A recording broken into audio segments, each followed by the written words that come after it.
paz do Senhor para todos. Estamos iniciando mais um podcast.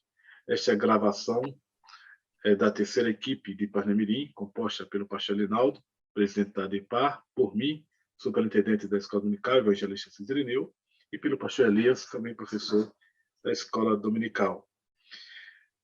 Este é um trabalho sobre a gestão do DENEC, que é o Departamento de Ensino e Educação Cristã, da IADERN, Igreja Evangélica Assembleia de Deus do Rio Grande do Norte, que está sendo presidida pelo nosso pastor Martim Alves. O DENEC está sob a coordenação do pastor Reinaldo Odilo. Então, neste momento, nós estaremos estudando a lição de número 11, aliás, de número 10, que tem como título o avivamento na vida pessoal. Mas antes de prosseguirmos, quero passar a vez para o nosso pastor Linaldo e para o pastor Elias, para que ambos deem as suas saudações iniciais. Amados irmãos da Escola Dominical, pastores, superintendentes, professores, alunos, a paz do Senhor para todos, né? Orando para que esta lição seja mais uma bênção em nossa vida, nosso crescimento na graça, no conhecimento do nosso Senhor Jesus Cristo. Eu quero cumprimentar todos com a paz do Senhor Jesus e agradecer a Deus por essa oportunidade de estarmos mais uma vez contribuindo nesse podcast tão importante que vai somar os professores e alunos da Escola Bíblica Dominical. É claro que a Escola Bíblica Dominical é um trabalho apaixonante que, com certeza, aqui tem muitos assíduos da Escola Dominical. Até observei que o canal quase dobrou em número de pessoas participando nesses últimos meses, após a última reunião que houve da EBD, em síntese, lá na Assembleia de Deus em Natal. Então, eu vi um crescimento gigantesco aí em número de pessoas. Então, Deus abençoe a todos. O tema de hoje, lição número 10, é o avivamento na vida pessoal. Lição a ser dada no dia 5 de março de 2023. O texto áureo escolhido é extraído do Salmo 63, versículos 3 e 4, que é o salmo que serve como leitura bíblica em classe, e diz assim: porque a tua benignidade é melhor do que a vida, os meus lábios te louvarão. Assim, eu te bendirei enquanto viver, em teu nome levantarei as minhas mãos. A verdade prática diz: a presença do Espírito Santo é uma realidade em todos os dias da vida de um crente avivado. O Salmo 63, versículo 1 ao 6, é o texto selecionado para a leitura bíblica em classe. Está escrito assim: ó Deus, tu és o meu Deus, de madrugada te buscarei. A minha alma tem sede de ti, a minha carne te deseja muito em uma terra seca e cansada, onde não há água, para ver a tua fortaleza e a tua glória, como te vi no santuário. Porque a tua benignidade é melhor do que a vida, os meus lábios te louvarão. Assim, eu te bendirei enquanto viver, em teu nome levantarei as minhas mãos, a minha alma se fartará como de tutano e de gordura, e a minha boca te louvará com alegres lábios, quando me lembrar de ti na minha cama e meditar em ti nas vigílias da noite, porque tu tens sido meu auxílio. Jubiloso cantarei, refugiado à sombra das tuas asas. A minha alma te segue de perto, a tua destra me sustenta. Aqui, na nossa apresentação da lição, são traçados os objetivos para esta lição. O primeiro é compreender as características de um genuíno avivamento na vida do salmista. O segundo é conscientizar sobre a necessidade da prática constante das disciplinas espirituais cristãs para uma vida avivada. E o terceiro é entender que uma vida cristã avivada é manifesta em bons frutos na vida pessoal do crente. E a ênfase já inicial aqui é que não há avivamento eclesiástico, ou seja, não há avivamento na igreja, sem que haja cristãos genuinamente avivados. Ou seja, para que haja avivamento na igreja, é preciso que nós, individualmente, nos tornemos avivados, sejamos fervorosos, tenhamos intimidade diária com Deus. E aí, uma sugestão para os professores é que, após orarem, iniciando a sua aula, conduza a classe à reflexão e pergunte a eles sobre as suas experiências mais marcantes com Deus. Ouça por algum tempo e depois ter continuidade à lição. Então, a lição aqui já começa na introdução, falando que é da vontade de Deus que os crentes sejam espiritualmente avivados. E a palavra-chave para esta lição é justamente fervor. No tópico primeiro, o tópico vai tratar sobre o avivamento na vida do salmista, falando de uma busca sincera, contemplando e bendizendo o Senhor e falando que Deus é o nosso auxílio. Então, nosso pastor Linaldo, gostaria de ouvi-lo, então, fazendo esta exposição do tópico primeiro da nossa lição. Meus amados irmãos, a lição dentro do tema geral, né? Do trimestre, aviva a tua obra, o chamado das Escrituras, ao quebrantamento e ao poder de Deus.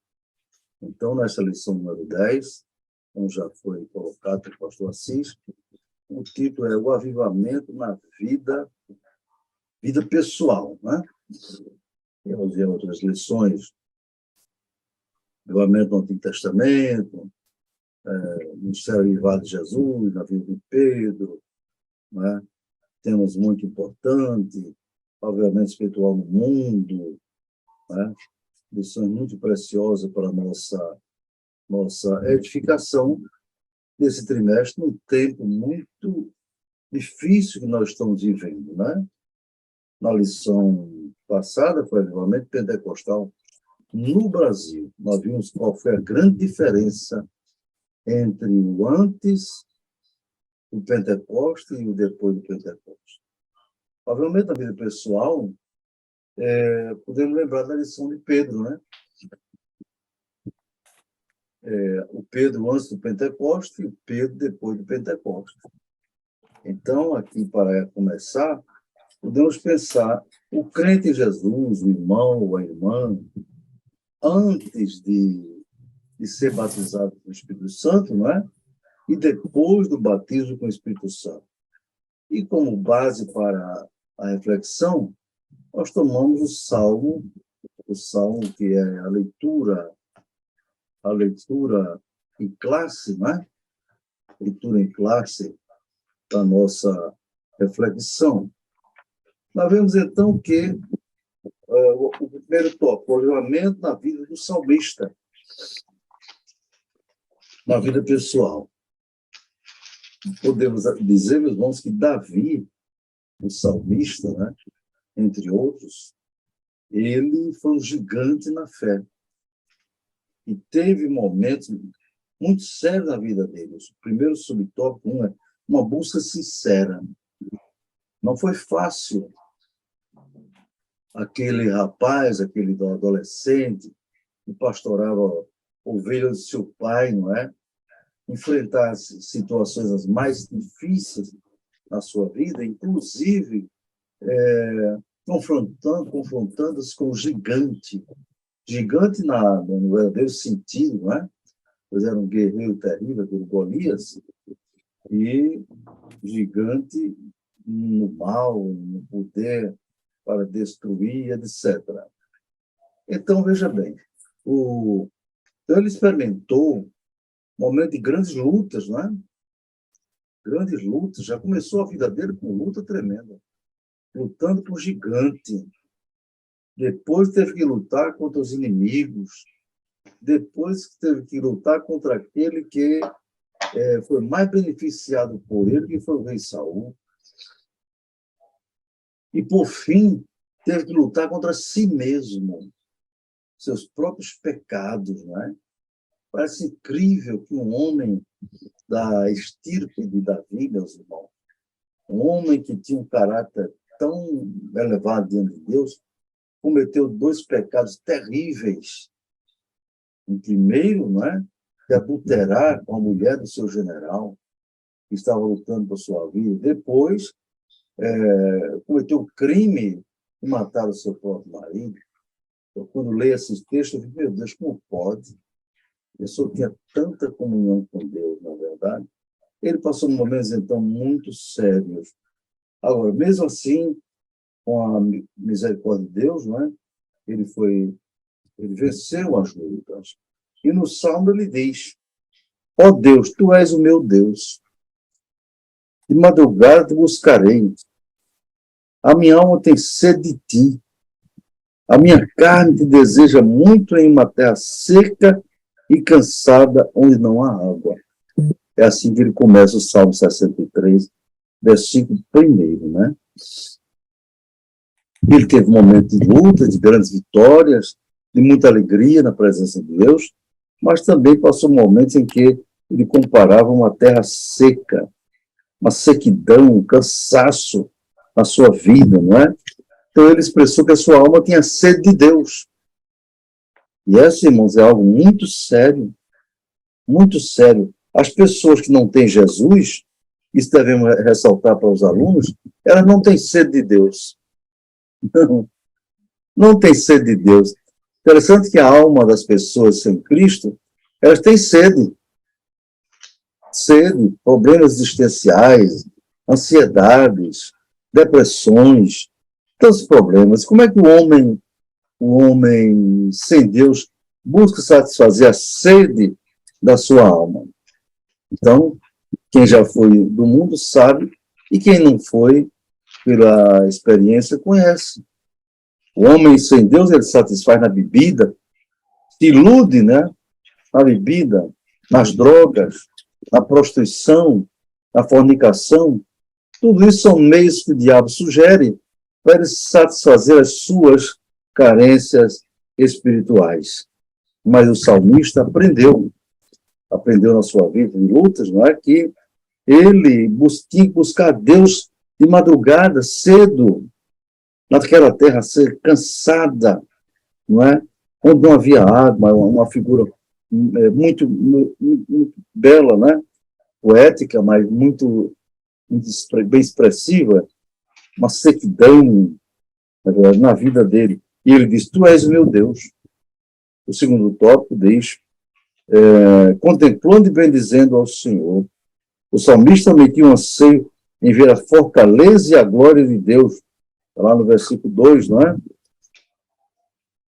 Salmo 63, 2, na nossa leitura em classe, que os professores estavam com a lição na mão, e pode repetir, na verdade.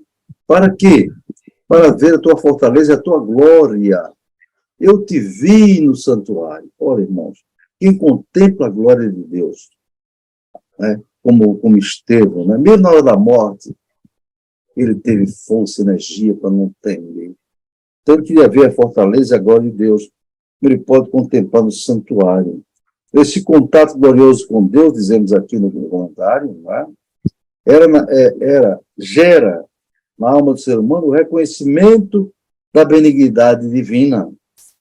Por isso, os lábios do salmista louvarão ao Senhor, diz o versículo 3, e ele bendirá enquanto viver.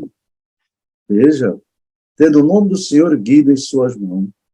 Aqui podemos aprender, meus irmãos, com ele a respeito da disposição da alma em contemplar a glória do Senhor, bendizer por toda a vida.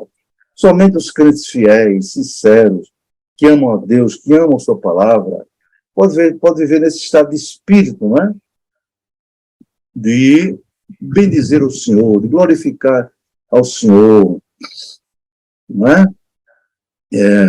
Nesse contexto completamente oposto à presença de Deus. Então, somente um verdadeiro avivamento espiritual na vida do crente é capaz de fazer isso. Você lê comigo, por exemplo, você pode ler para os alunos também, um texto paralelo. Salmo 23, versículo 4, que diz assim, ainda que eu andasse pelo vale da sombra da morte, não temeria mal algum, porque tu estás comigo. A tua vara e o teu cajado me consolam. O 5, olha, preparas uma mesa perante mim na presença dos meus inimigos. Unge a minha cabeça com óleo, meu cálice transborda. Essa unção, não é? Esse transbordar do cálice é avivamento. Avivamento só pode ser encontrado na presença de Deus, né? Contemplando a glória do Senhor. Por fim, no item 3, subtópico, né? Deus é nosso auxílio. Deus é nosso auxílio. As pessoas que não têm Jesus buscam auxílio em quê? buscam auxílio nos homens, né? E a Bíblia diz, vão ao socorro do homem. Mas eles buscam, porque não conhecem a Deus. A maioria das pessoas no mundo, dos 7 bilhões e tanto de habitantes, não busca Deus. Não tem Deus como seu auxílio, como seu refúgio, como sua fortaleza, não é? Mas o salmista tinha. E o crente precisa ter também. Não é? Ele diz que a sua alma se fartará com a presença de Deus. E sua boca louvará seu poder. Esse é o resultado da busca e contemplação do Senhor, não é verdade? O salmista sabe que lembrar de Deus e meditar em sua palavra é a garantia de auxílio, júbilo e segurança, conforme está lá no Salmo, é o Salmo base, né? 63, versículos 6 a 8. E aqui concluindo esse subtópico dizendo, nada é tão consolador para uma vida avivada do que o crente ter Deus como auxílio, refúgio, fortaleza. Lá no Salmo 46, não é? Salmo 46, Deus é nosso refúgio e fortaleza, socorro bem presente na angústia, pelo que não temeremos, ainda que a terra se mude, ainda que as águas russas se perturbam, ainda que os montes se abatam ao meio dos mares, não é? O salmista diz, há um rio, cujas correntes alegram a cidade de Deus, o santuário das moradas do Altíssimo. Deus está no meio dela, não será abalada, Deus ajudará ao romper da manhã. Isso é uma segurança que a presença de Deus, veja que o salmista diz que Deus está no meio dela, no meio da casa do Senhor, não é do lado, é no meio. Então, o professor, lendo o livro, né, tem mais subsídios para enriquecer o seu comentário diante dos alunos, né, e lendo a Bíblia, vai recorrendo a salmos e a outros textos paralelos para enriquecer o assunto, né. Então, verdadeiro avivamento pessoal promove a bênção da segurança divina na vida do crente. Amém. Glória a Deus. Nós vemos aí o exemplo na vida do salmista, que serve de parâmetro também para o avivamento espiritual do crente, que é o assunto do tópico 2. E nesse avivamento, é preciso que o crente esteja reservando uma agenda de piedade, se dedique à prática da oração, sobre o tópico 2, e também à leitura devocional da Bíblia. O nosso pastor Elias, agora, dando continuidade ao comentário neste tópico 2. Meus queridos, achei muito interessante que aqui, já na primeira parte do comentário dessa lição, tem aqui um comentário que o pastor Elinaldo deixou expresso aqui, que é: será que muitas respostas que procuramos não estão ocultas nos momentos de oração, leitura, prática bíblica, que negligenciamos? Então, essa pergunta que ele coloca é interessante para fazer para a sala de aula. Aí, quando a gente olha, ainda no plano de aula, tem essa pergunta. Eu achei interessantíssima, porque mostra a necessidade de uma vida com Deus, de uma vida na presença de Deus. E aí, logo vem também uma resposta muito interessante, que diz: buscar-me-ei e me acharei quando me buscardes de todo o vosso coração. Jeremias 29, 13. Então, achei muito interessante. E aqui, olhando para o livro do nosso comentarista, então, o pastor Elinaldo escreve essa aqui: se eu não estou enganado, já ouvi algumas versões, pastor, ainda estou tentando chegar à conclusão, me parece que esse livro é a 20ª obra, né? Então, esse que é o livro dele. Eu acho que a 21ª obra que o senhor escreveu. É mais. 21ª ou 22ª, viu? Porque houve um livro secular. Então, eu vi que os alunos da etapa aqui em Parnamirim estavam tentando chegar a essa conta e a essa conclusão, conversando com alguns professores.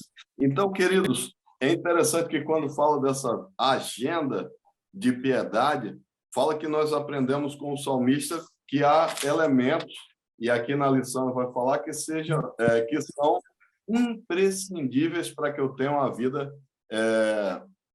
poderosa na presença de Deus, uma vida avivada na presença de Deus. E aí eu destaquei 4 coisas que eu achei no livro que eu achei interessante, que fala de uma busca fervorosa. Já pensou você buscar ou pedir qualquer coisa a alguém em que não envolve sentimento, você vai vazio, ou a pessoa está falando com você e você está bocejando, porque você não demonstra nenhum interesse naquilo que se fala? Então, quando a gente entra para buscar algo na presença de Deus, a gente precisa de uma busca fervorosa.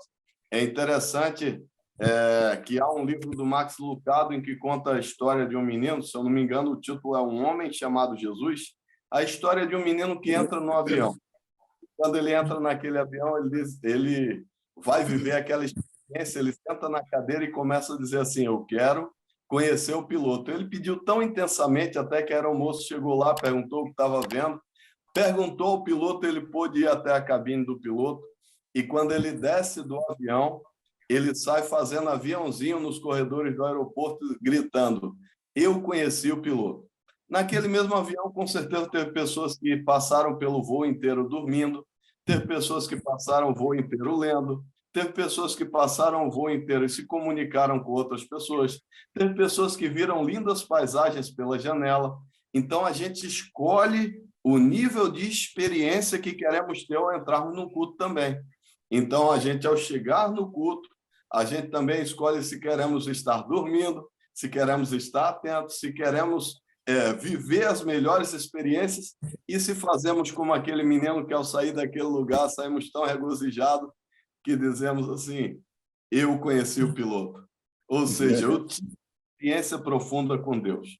Então, o pastor Linaldo destaca uma busca fervorosa, destaca a oração como algo imprescindível, destaca a leitura da palavra, que é algo que o pastor está sempre defendendo na igreja aqui em Parnamirim, Rio Grande do Norte, até tem grupos de leitura da palavra em que todos os dias as pessoas postam ali os 3 capítulos em média diário que leem, mas mais do que isso, no fechamento aqui no livro também destaca a necessidade da prática daquilo que lemos, né? Porque há muitas pessoas que ele pode até ser um extremo conhecedor de algo, mas não ser um extremo praticante daquilo que ele conhece. E isso é um grande problema quando a gente vai para estudo da palavra. Então, para eu ter uma vida poderosa na presença de Deus, avivada na presença de Deus, essas práticas são essenciais. Então, aqui, o pastor destaca também, ainda nessa primeira parte do tópico 2, a necessidade de se cultivar uma vida devocional. Então, cultivar uma vida devocional não é algo que eu faço pontualmente, é algo que eu faço linearmente. Eu não começo bem para não conservar bem e terminar bem. Então, eu começo bem, conservo bem para terminar bem. Eu posso plantar uma semente, a semente ser maravilhosa e até aguar nos primeiros momentos e ela nascer. Se eu não rego, ela não cresce saudável, não se torna uma planta adulta e não dá frutos. Então, há uma necessidade de continuidade. E aqui na segunda parte, quando fala da prática da oração, é interessante, queridos, que fala que a Bíblia revela exemplo de homens que tinham a prática diária de oração. E aí o pastor já destacou aqui no tópico 1, e aqui ele fala que Davi orava pelo menos 3 vezes ao dia, e destaca o Salmo 55:17. Daniel também tinha uma prática de pelo menos 3 vezes orar por dia, e destaca Daniel 6:10. E Jesus também tinha uma prática de oração muito forte.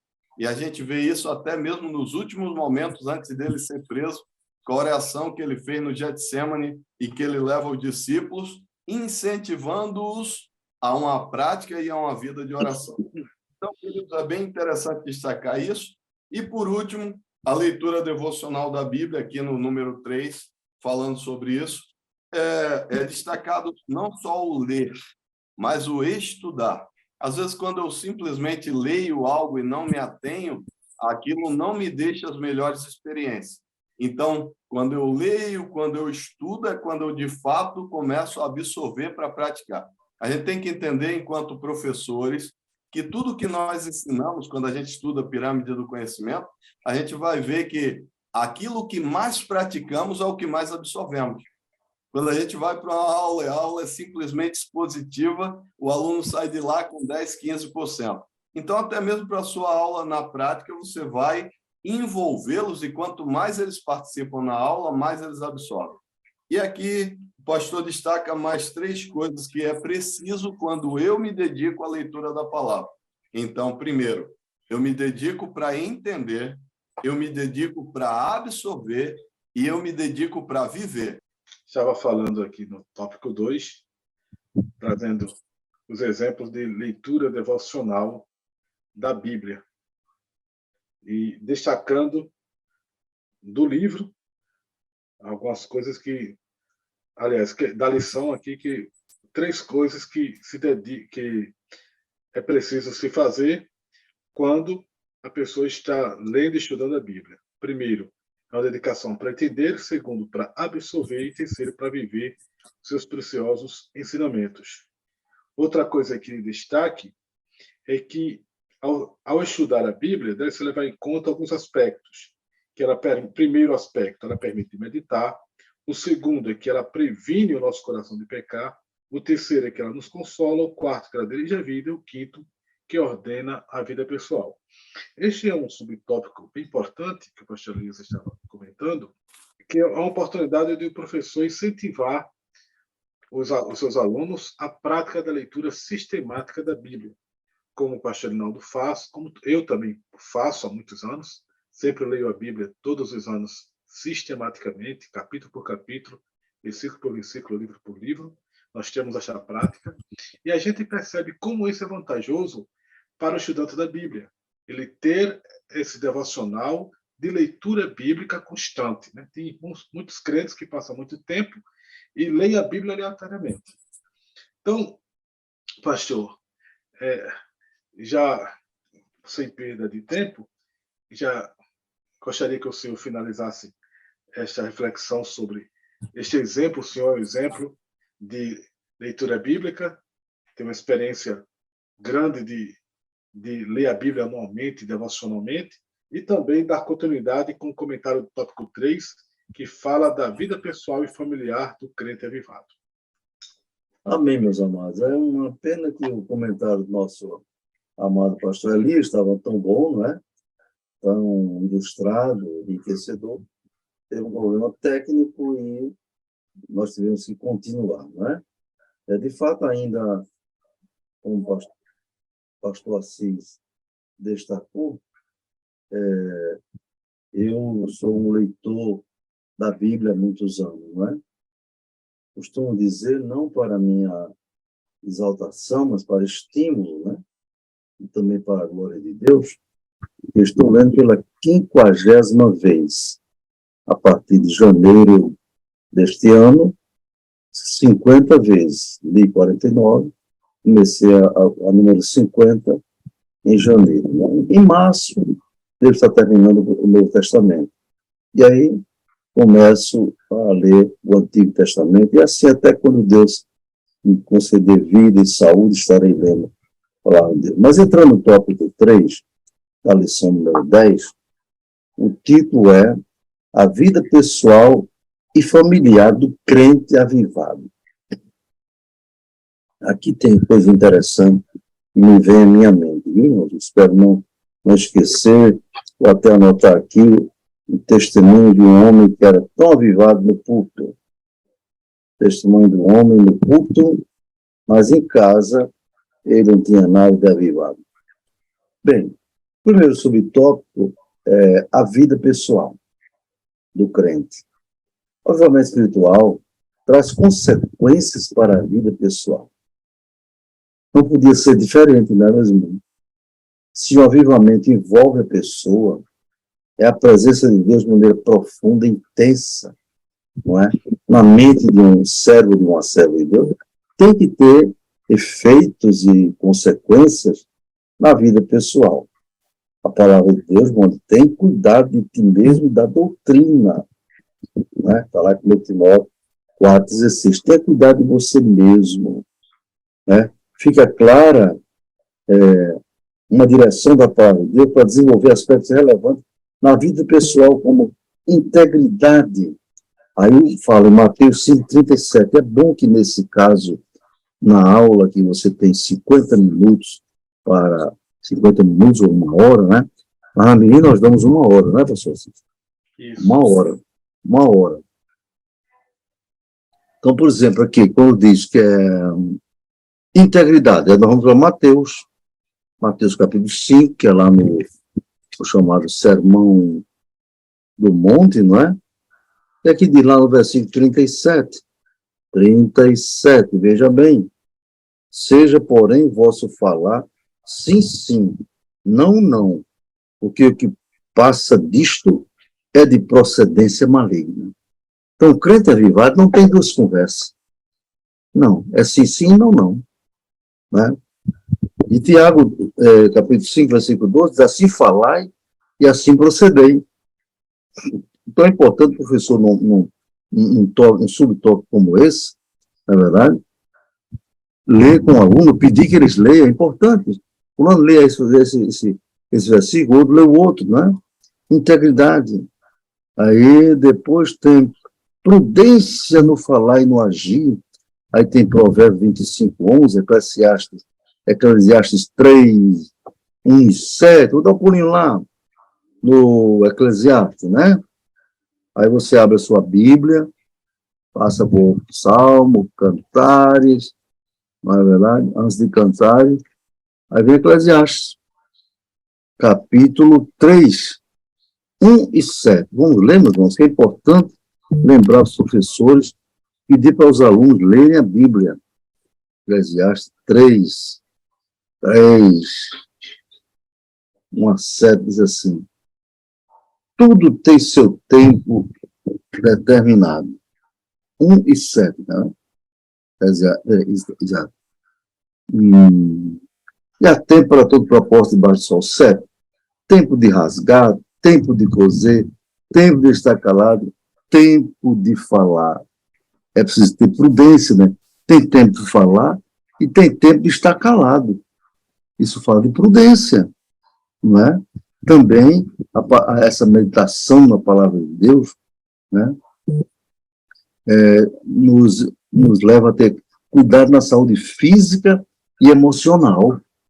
A Bíblia é completa, você vai provar. Então, vai lá na terceira epístola de João, né? 1, 2. Terceira epístola de João. É muito bom, estou fazendo isso, para não esquecerem de ler a palavra, de pedir para os alunos lerem a palavra, não é? O professor não pode ser um alto-falante, nem um gravador, não. Ele deve interagir com a classe, né? Então, eu estou aqui mexendo na minha Bíblia aqui, folheando, né? Aí eu vou já passando aqui, ó, 1 João, 3 João. 3 João é um capítulo único, né? Aqui no versículo 2. Amado, desejo que te vá bem em todas as coisas, que tenha saúde, assim como vai bem a tua alma. Isso aqui fala de saúde emocional e física também. Deus nos ensina tudo isso, não é verdade? Depois vamos aqui, você falando da vida pessoal, viver avivado, não é? Viver avivado. Um crente avivado não pode ter duas conversas. Ele é íntegro, ele é prudente, ele tem sabedoria, ele cuida da saúde espiritual, da saúde emocional, da saúde física. O segundo subtópico é a vida com o cônjuge. Então, irmão, não tem sentido um crente dizer que é avivado, uma irmã dizer que é avivada, um obreiro dizer que é avivado, se ele vive mal com sua família, com sua esposa. E eu anotei ali para não me esquecer, eu era segundo vice-presidente da Assembleia de Deus em Natal. Então pedi ao pastor da época, pastor João Gomes, para criar um trabalho de aconselhamento cristão. Ele permitiu, e era uma vez por semana na parte da tarde. Na parte da tarde. Eu estava lá no gabinete do vice-presidente, e aqueles irmãos, uma vez que foi anunciado, me procuravam. Naquele dia, 2, 3 pessoas, e eu ia aconselhar aquelas pessoas. Veja a minha surpresa. Não é? Chegou uma irmã, eu não conhecia bem ela, ela disse: pastor Rinaldo, eu vim aqui para esse aconselhamento, trazendo um problema muito ruim da minha vida. Pois não, o senhor conhece o presbítero fulano? Disse: sim, conheço, perfeitamente. Aí ela disse, o senhor vê como ele é animado no púlpito, como ele é avivado no púlpito, como ele é alegre. Eu digo, é verdade, ele prega, fala línguas. Pois é, pastor. No púlpito ele é uma coisa muito avivada. Prega bem, fala línguas. A igreja sai. Mas em casa, pastor, ele é um monstro. Eu nunca esperei, pastor Assis, ouvir uma coisa dessa. Da esposa de um obreiro. Ouvindo aquilo, ela contou alguns aspectos. No púlpito ele tinha um comportamento que parecia ser avivado. Em casa, era um péssimo exemplo, um carnal, entendeu? Descontrolado emocionalmente. Ela disse, pastor, meus filhos, 3 filhos, todos fazem acompanhamento psicológico, porque tem medo do pai. Eles preferem quando o pai está fora. Quando chega em casa, eles procuram se esconder. Não gostam da presença do pai, porque o pai é grosso, entendeu? O filho estava ouvindo um hino, aqui dentro, na radiola. Ele chegou em casa e disse, desliga essa porcaria. O filho não estava ouvindo uma música do mundo, estava ouvindo um hino. Ele mandou desligar aquela porcaria. Só para terminar, não sei exemplo, né? O homem, a irmã disse, meus irmãos, pastor, ele sempre chega tarde em casa, nunca almoça com a gente, sempre chega depois.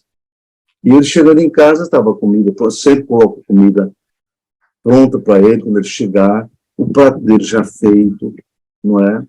Para ele chegar, procurar chegar a almoçar com a gente. Pastor, ele jogou um prato no chão, dizendo, não quero essa porcaria dessa comida. Meus irmãos, onde está o avivamento da vida da pessoa dessa? Esse é um exemplo, graças a Deus, não é comum. Graças a Deus, na vida dos cristãos. Porém, onde está o avivamento? Né? Se um homem desse não vive bem com a esposa, e o pior que ele diz, ela diz, pastor, ele quer fazer sexo comigo de maneira errada. Não vou dizer aos irmãos aqui, que é até chocante, entende? Ele quer fazer sexo comigo como se fosse uma prostituta. Meu Deus do céu. Eu disse para ela, minha irmã, eu não posso ouvir uma coisa dessa e guardar só para mim. Eu terei que comunicar ao pastor presidente, não é? Porque envolve um homem, um obreiro, que vai no culto. E comuniquei ao pastor aquela situação terrível, e o pastor, então, suspendeu-o do ministério. Nunca mais ele pregou, e também não se consertou com a família. Né? Que coisa terrível. Por quê? Ele não estava vivendo uma vida avivada. Avivado no púlpito não é avivado em casa. Era carnal, pecaminoso. Então, uma vida avivada tem como consequência básica amor e submissão. Em Efésios 5, 22 e 25, 27, fala da submissão da esposa ao marido, né? Como Cristo amou a igreja, portanto, no amor. E fala do amor do marido, que deve amar sua esposa como Cristo amou a igreja. Será que Jesus faria uma coisa daquela com a sua noiva? Querer praticar coisas indecentes e imorais? Jamais. É verdade? Também, o crente avivado tem carinho e afeto. Carinho e afeto com a sua família, com o seu cônjuge. Não é, meus irmãos? E aí vocês vão recorrer lá em Provérbios 31, 29, Cantares 1, 16, e também 16, e também 4, 1, são expressões de amor ali muito fortes, muito bonitas, uma linguagem poética, né? No livro de Cantares de Salomão. Mas um crente avivado, ele ama a sua esposa, ele tem carinho com ela, portanto, uma vida de bênção no lar é consequência, como lemos em Efésios 5,6, de uma vida cheia do Espírito Santo. Efésios 5,18 diz cheio do Espírito. Né? E o terceiro subtópico, a vida com os filhos. Um crente avivado dá atenção ao seu relacionamento com os filhos, na verdade, irmão?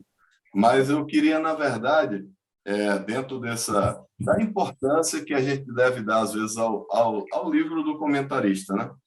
Então, como todos sabem, o pastor Rinaldo, ele também ministrou, não só no Brasil, mas fora dele, para a família. Então, aqui traz esses tópicos que foram comentados, falando sobre o zelo do obreiro, e não tem como ter uma vida espiritual saudável e eu buscar um avivamento com altares desmantelados. Então, eu precisaria ter uma vida conjugal saudável, uma vida com os filhos saudáveis, senão seria uma coisa só de aparência. E aqui falou sobre cuidar em várias áreas. E é interessante que há um quarto tópico da lição que você só vai encontrar no livro. Então, os irmãos que ainda têm tempo de ir até a livraria aí da sua igreja e quiser fazer uso dele para ajudar no comentário da sua lição, fala dos efeitos do avivamento na vida pessoal. Então, primeiro, a gente vê na sequência dessa lição, falando do que eu preciso para ser um cristão avivado. Então, vida fervorosa, a oração, a leitura da palavra e a prática da palavra de uma maneira saudável, porque não adianta conhecer e não praticar. E aqui fala dos efeitos também, então, dizendo que o crente avivado é alegre. Até é interessante que, ao você ver que alguém que é avivado, ele tem uma perspectiva diferente mesmo diante do problema. Você já foi visitar alguém que é avivado, em meio até mesmo a uma enfermidade, sair de lá alegre com a forma como ele conversou com você? Nós vimos que aqui, na Assembleia de Deus em Parnamirim, tinha o irmão João Lourenço e João Lucena, que eram dois irmãos bem antigos aqui, quando a sede ainda era no centro da cidade, e algumas pessoas que iam visitar o irmão João Lucena, quando ele estava enfermo, voltavam alegres em ver a perspectiva que ele tinha do que estava para acontecer com ele, encontrar-se com Cristo. Então, queridos, aqui nós vemos também, falando sobre isso eu digo porque só tem no livro, não tem na lição, propriamente dito que tem um tópico a mais. Então, fala também do crente avivado, que ele é forte.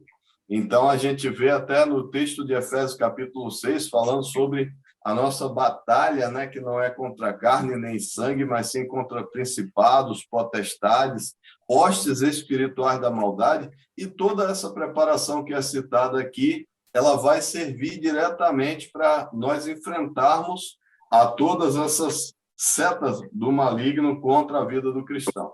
E aí fala também sobre o crente avivado que não teme a morte. Então, o pastor Linaldo, na lição de número 7, comentou a parte de Estevão, quando ele foi apedrejado, e ainda assim ele se põe de joelho e grita, ele fala em voz alta, pedindo perdão pelas pessoas que o estavam apedrejando. Então, algo único. E aqui também, nesse livro, ele vai destacar a história de Ananias, Misael e Azarias na fornalha de fogo ardente. Então, acho que compensa muito. Quem ainda não adquiriu esse livro, tem muita coisa boa que dá para acrescentar essa lição. Inclusive, eu estou convidado para ministrar essa lição de número 10 em uma das congregações, e eu vou fazer uso desse tópico que eu acho muito interessante. Então, quero agradecer a Deus.